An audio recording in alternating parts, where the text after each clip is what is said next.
Hello my dear buddies, welcome back to cinema fans. இன்னைக்கு இந்த வீடியோவில் வந்து த மோஸ்ட் அவைட்டட் மூவியோட ட்ரைலர் தான் பார்க்க போகிறோம்.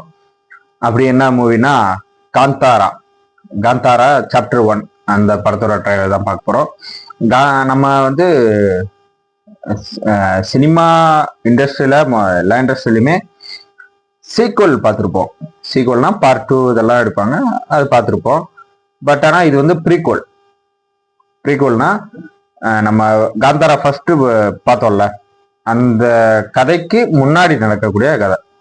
ஐ திங்க் வந்து அந்த படத்துல வந்து சாமி வந்து காப்பாற்றும்.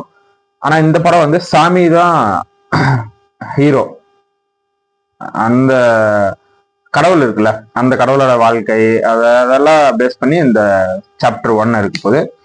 ஸோ இதுல வந்து சேம் ரிஷப் செட்டி அவர் தான் வந்து படத்துல டைரக்ஷன் ஆக்டிங் ரெண்டுமே அவர் தான் பண்ணியிருக்காரு. ஃபீமேல் லீட் வந்து ருக்மிணி வசந்த் அவங்க பண்ணியிருக்காங்க. அது போக இன்னும் நிறைய ஆர்டிஸ்ட் ஜெயராம் சார்லாம் இருக்காரு. ஸோ பார்த்துட்டு வந்துடுவோமா வாங்க. 2 minutes 56 seconds, கிட்டத்தட்ட 3 minutes இருக்கு. ஸோ ஃபுல் ட்ரீட்டு வாங்க. அவ்வளோதாங்க. இது எனக்கு தெரிஞ்சு சவுத் இந்தியாவில் இருக்கக்கூடிய என்னென்ன படம் என்னென்ன ரெக்கார்ட் பண்ணிச்சோ அந்த மொத்த ரெக்கார்டையும் வடிக்க போகுது. கண்டிப்பா இது ரெக்கார்ட் பிரேக்கரா இருக்க போகுது இந்த படம், அதுல மாற்றமே இல்லை. வேற மாதிரி இருக்குங்க. விஷுவல்ஸ் ஆகட்டும், பிஜிஎம் ஆகட்டும், அது உள்ள ஆக்டர்ஸோட எக்ஸ்பிரஷனு, அந்த எமோஷனு எல்லாமே பின்னிருக்குங்க. என்ன மாதிரி ட்ரெய்லர் பா, லிட்ரலி கூஸ் பம்ப்ஸ். ஸோ வேற மாதிரி இருக்கு. பெர்மே அப்படிங்கிற கேரக்டர்ல ரிஷப் செட்டி பண்ணியிருக்காரு. ஸோ அவர் தான் வந்து காந்தாரா அந்த ரோலையும் அவர் தான் பண்றாரு. எப்படி வந்து அந்த சாமி வந்து உருவாச்சு அப்படிங்கிறது தான் இந்த படம். அதான் இதோட இந்த ஸ்டோரியோட மெயின் பிளாட். அதுதான் ஃபர்ஸ்ட் பார்ட்ல கடவுள் அப்படின்ட்டு நம்ம பார்த்தோம். அந்த கடவுள் எப்படி எலிவேட் ஆகி எப்படி வந்து அந்த மக்களுக்கு என்னென்ன பண்ணாரு, அந்த அது எதனால வந்து அந்த அந்த தெய்வத்தை வந்து இவ்வளோ கொண்டாடுறாங்க அந்த மக்கள் அப்படிங்கிறதெல்லாம் இந்த படத்துல இருக்கு போகுது. அதெல்லாம் ஸ்டோரியா ஓகேங்க, எல்லாம் ஓகே. ஆனா அந்த மேக்கிங் இருக்கு பாருங்க, பின்னிருக்காருங்க. விஎஃப்எக்ஸ் எல்லாம் செம்ம குவாலிட்டியா இருக்கு. இந்த மாதிரி ஒரு விஎஃப் அந்த புலி வந்த அந்த ஷாட்டு, இன்னும் ஒரு சில ஷாட்லாம் இருக்கு. ஸோ அதெல்லாம் பார்க்கும்போது வந்து அவ்வளோ குவாலிட்டியா அவ்வளோ சூப்பரா இருக்கு.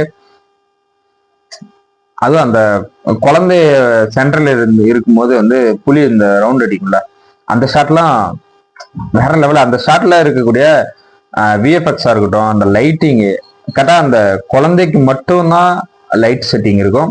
அது சுத்தி வந்து பிளாக்ல இருக்கும். அங்கதான் புலி வந்து நடமாடுற மாதிரி. ஸோ இந்த மாதிரி தான் நம்மளை வந்து பிரமிக்க வைக்கக்கூடிய ஷார்ட்ஸ் வந்து நிறைய இருக்கு இந்த ட்ரெய்லர்ல பார்க்கும்போது.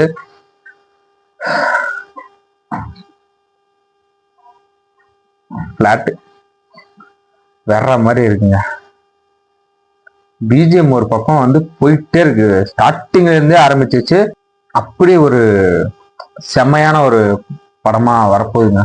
கண்டிப்பா அக்டோபர் 2 காந்தி ஜெயந்தி முன்னிட்டு வரப்போகுது. ஸோ இட்லி கடை, இது ஓஜி, இது எல்லாமே வந்து கிளாஸ்ன்னு நினைக்கிறேன். ஸோ இல்லை, கண்டிப்பா இது வந்து அடிக்க போகுதுங்க படம். கண்டிப்பா கன்ஃபார்மா அடிக்கும். இதுல வேணா எழுதி தரேன், மார்க் பண்ணி வச்சுக்கோங்க. ட்ரெய்லர் வந்து ஆரம்பிக்கிறது அந்த ஃபர்ஸ்ட் பார்ட் வந்து கிளைமேக்ஸ் இருக்குல்ல, அவர் ஓடி போய் அந்த இடத்துல மறைவார்ல, அங்கேருந்து ஸ்டார்ட் பண்ணியிருக்காங்க. ஸோ படமும் அங்கேருந்து தான் ஸ்டார்ட் ஆகும், அங்கேருந்து அப்படியே பின்னாடி போகும்னு நினைக்கிறேன். இன்னும் நான் வந்து நிறைய இந்த ட்ரெய்லர்ல வந்து அந்த ஓன்னு கத்துற அந்த சவுண்டு எதிர்பார்த்தேன். அது வந்து ஒரு இடத்துல தான் வருதுன்னு நினைக்கிறேன். அது வந்து நான் நிறைய எக்ஸ்பெக்ட் பண்ணேன். அது வந்து அது இல்லாம பண்ணியிருக்காங்க. மேபி படத்துல வந்து நிறைய இடத்துல வரும். ஃபர்ஸ்ட் பார்ட்டு எல்லாரும் பார்த்துருப்போம். அந்த அந்த படம் வந்து வந்தப்போ செவகே இது ஒரு நார்மலான கன்னடா மூவி அப்படின்னு தான் நான் நினைச்சேன்.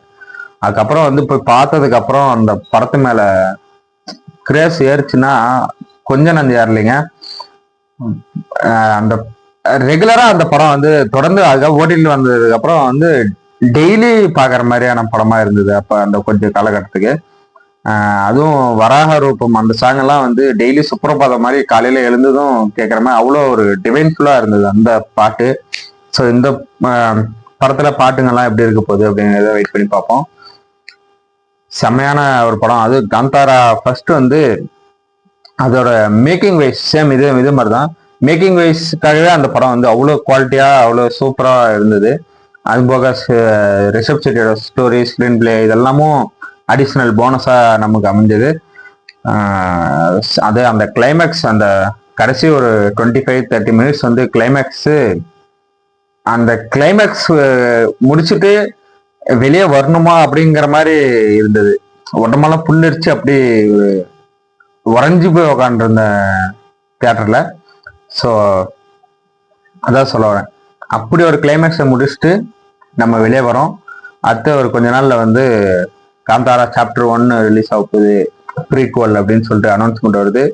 அங்கேயே வந்து செம்ம குஷி ஆயிட்டாங்க எல்லாரும். ஸோ இப்போ ஹோப்ஃபுல்லி ட்ரெய்லர் பார்த்தாச்சு.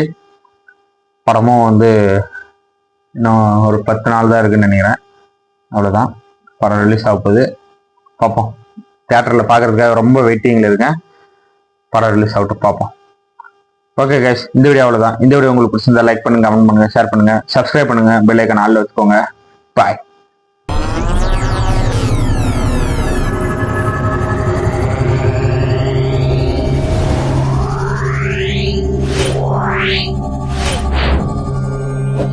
Wow.